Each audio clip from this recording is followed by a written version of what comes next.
En quittant la Centrafrique pour le Congo-Brazzaville dans le cadre de la campagne électorale, j'ai été arrêté à la frontière des deux pays.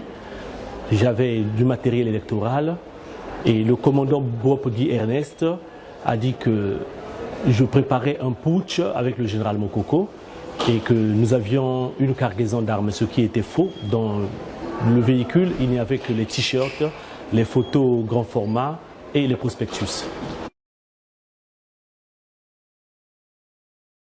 Les traitements affligés à moi et aux 3 Centrafricains qui m'accompagnaient étaient les suivants. On nous mettait nus, menottés, on nous injectait, je ne sais pas quel produit, mais ils enlevaient la seringue, donc par voie anale.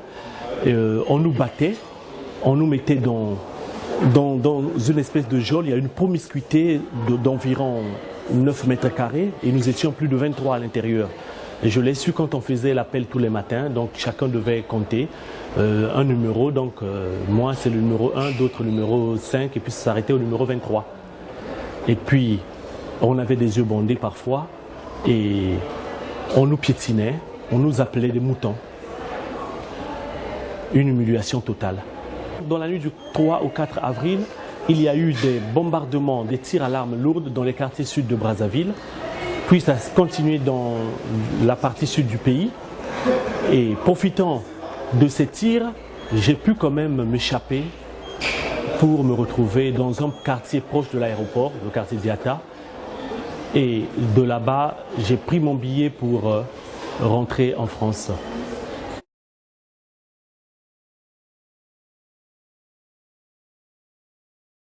Il y a beaucoup de membres de l'opposition qui sont arrêtés, notamment Jacques Bananganzala, Jean Gouabi, Pika, le colonel Marcel Pika, et puis plein d'autres, et jeunes qui soutenaient le général Mokoko, des anonymes. On les a mis dans des prisons. Certains se trouvent à la direction générale de la surveillance du territoire, d'autres ont été même déférés à la maison d'arrêt de Brazzaville. Certains d'autres encore se trouvent dans les commissariats de police et on ne nous mettait pas ensemble. Et ils subissent même des pires exactions que certains gens n'auraient peut-être pas pu imaginer. Moi-même, je crains pour ma famille qui est menacée. Par 2 fois, mon frère a été interpellé, mes 2 sœurs, et puis ils ont été relaxés. Jusque-là, je n'ai pas de leurs nouvelles.